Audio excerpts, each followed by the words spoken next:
Hello everybody, welcome to part 2 of the Dragon Ball Z Budokai Free Let's Play. And today we're going to be starting Goku's Dragon Universe Story Mode. Of course, unsurprisingly, this is going to be the bulk of the Let's Play as it takes us all the way from the Sign arc to the very end of the Majin Buu arc. Although it's nowhere near as long as Budokai 2's Story Mode was. We're going to be getting through this game much quicker. Which was a very nice thing for me. Okay, so one little thing here you may notice is that they actually reused some of the Budokai 1 menu artwork here. Which is, I guess just, you know, they had it on hand, so why not? But the other thing you may notice as well is that the music is actually the same recap music from Budokai 1 as well. A lot of the music tracks in this game are reused. That's not actually a black mark against the game. The music tracks that they reuse are very good, and the new ones that are added are also very good. But yeah, just one of those little, I guess you could almost call it an Easter egg at this point. Let's call it that instead of laziness. So one of the things you can do in the Dragon Universe mode is you can find these battle points. And they're not exactly super interesting, but they do allow you to grind if you're having trouble on a particular enemy or you just want to, level up your character.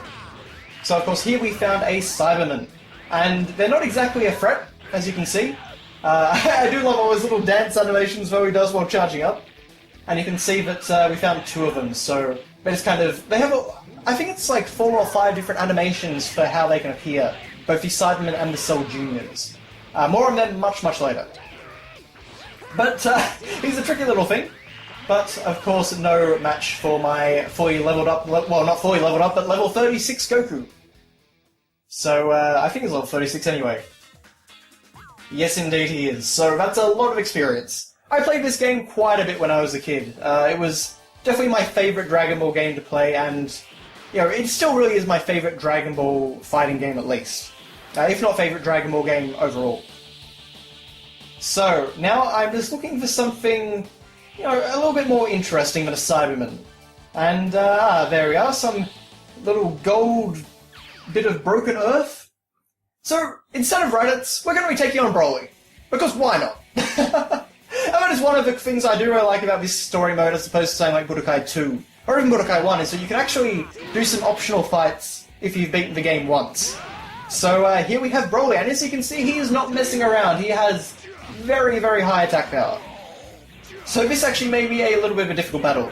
In some ways, this may actually be the hardest battle we face in the entire playthrough. But, that's just how it goes. This is just a little optional extra if you're doing a New Game Plus mode as well. The game never kind of forgets that you've beaten this, so you would be able to access this no matter what after you've beaten it, at any point with Goku. But let's see what we can do against Broly. As you can see, he's doing a lot of damage, but I just got my ultimate attack off. This is the Super Dragon Fist, a new attack to this game. And so basically, following canon, if you are in Super Saiyan or Super Saiyan 2 or Super Saiyan 3, Super Saiyan 4, then you won't actually do the Super Spirit Bomb. You will instead do the Dragon Fist attack from movie 13, and it looks very cool. But that wasn't enough to finish off Broly, he's still kicking.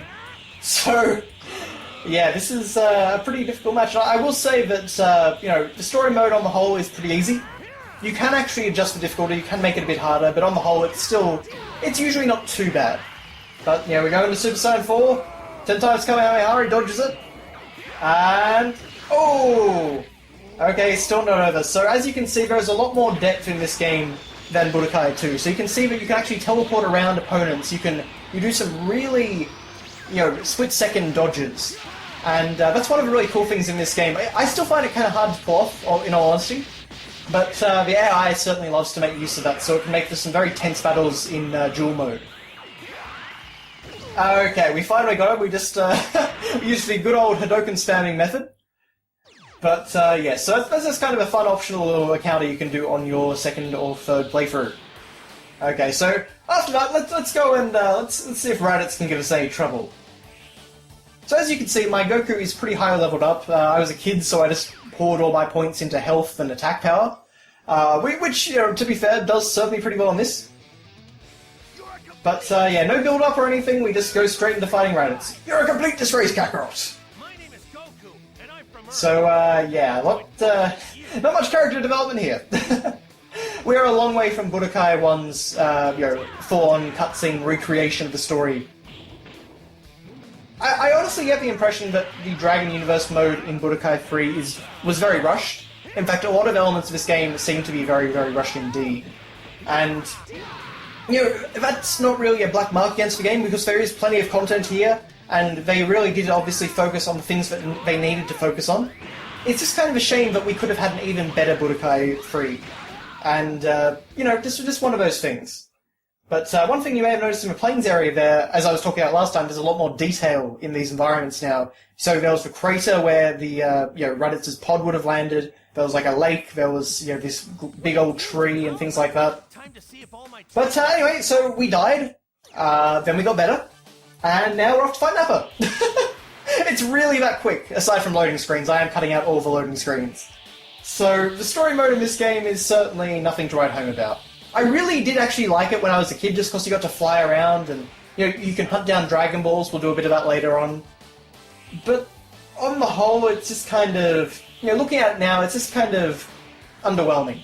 They obviously built a really cool looking Dragon World map, and then just kind of left it at that. There are a few optional scenes like that, though, which are, kind of nice. So, we can visit Grandpa Gohan's house. Goku relays the last 5-6 years of information.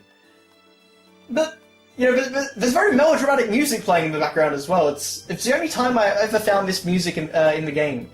So that's a little bit odd, but you can, of course, unlock Kid Goku from this, and he's a character that I'll be showing off a bit later on. Interestingly enough, actually, there's only 11 characters in this game which have the Dragon Universe mode. You can't actually use everyone. Everyone doesn't actually have their own story mode.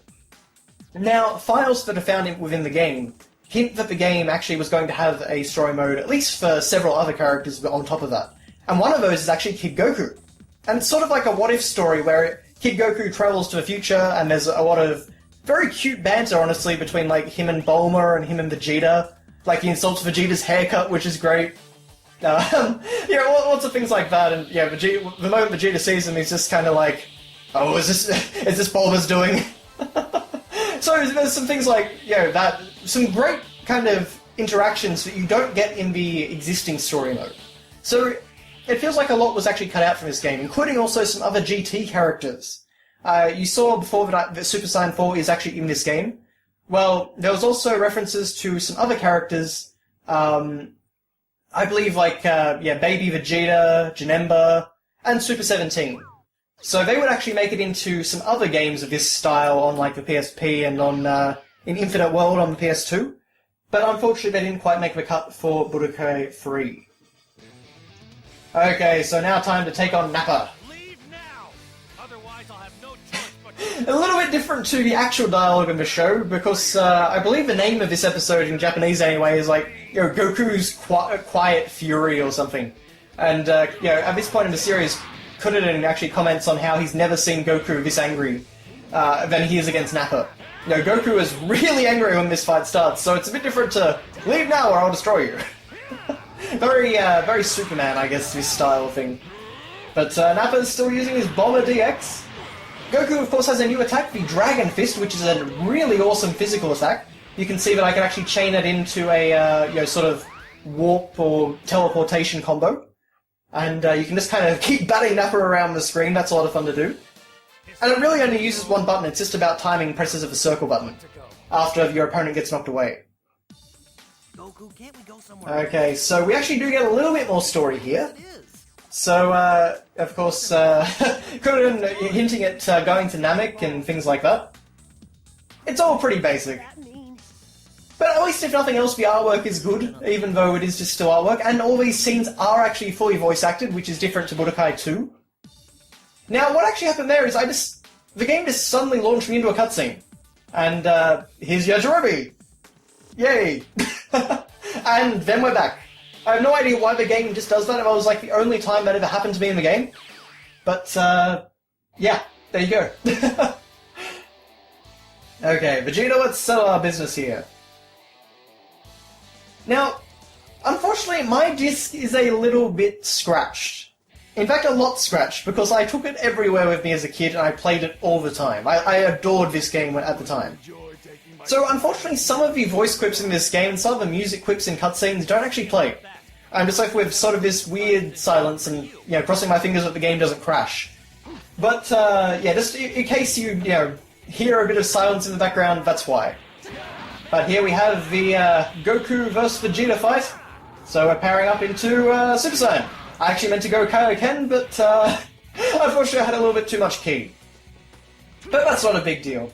So I was trying to let Vegeta kind of even the score a little bit, maybe knock me out of Super Saiyan, but yeah, the AI isn't super aggressive here.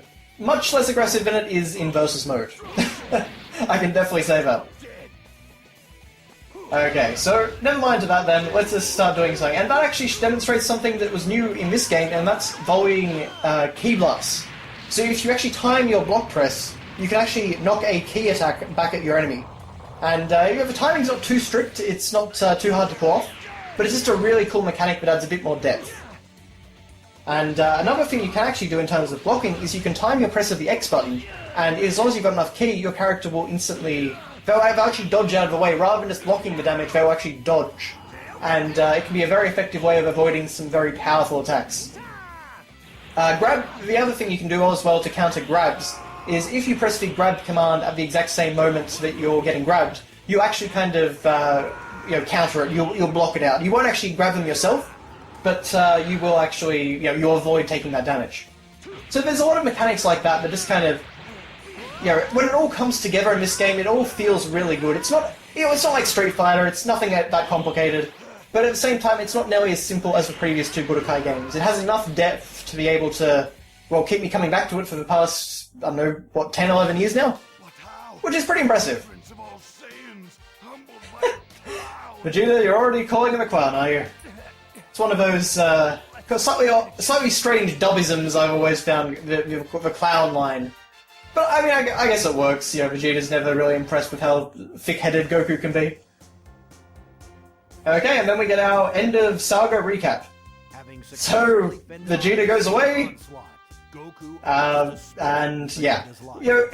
We skip the whole Ozaru thing, we skip the thing with Kuririn and Gohan and things like that. And then we're off to Namek, because why not? So as you can see, the game actually kind of switches between taking shots from the anime and taking some more like promotional artwork imagery. But that is it for part 2, so thank you very much for watching, guys, and I'll see you next time.